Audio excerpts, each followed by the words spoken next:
Assalamualaikum warahmatullahi wabarakatuh. Hello everyone.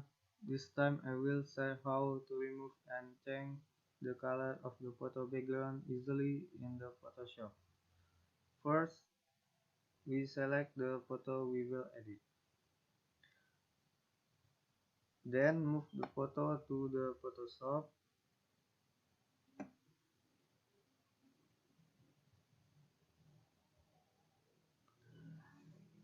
Then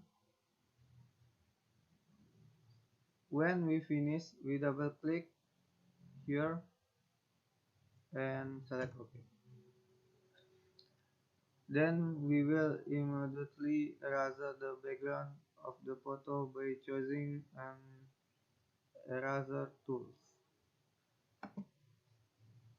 Just this one. Then we delete it here. Well, the background of the photo was erased.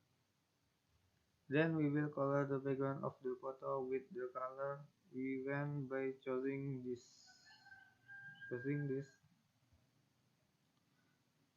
Then put it under the photo.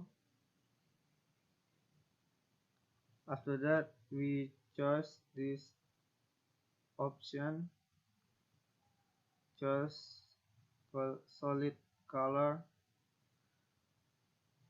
Then choose which color you want.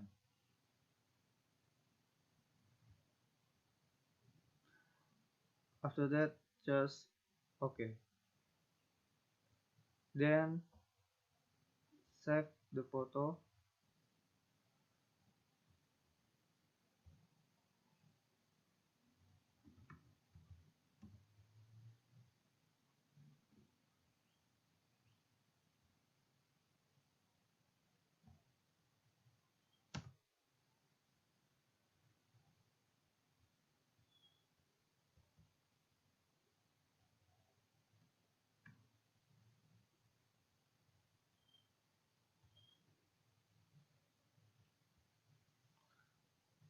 Okay, next of my tutorials. Thanks you for watching my tutorial video. Bye bye.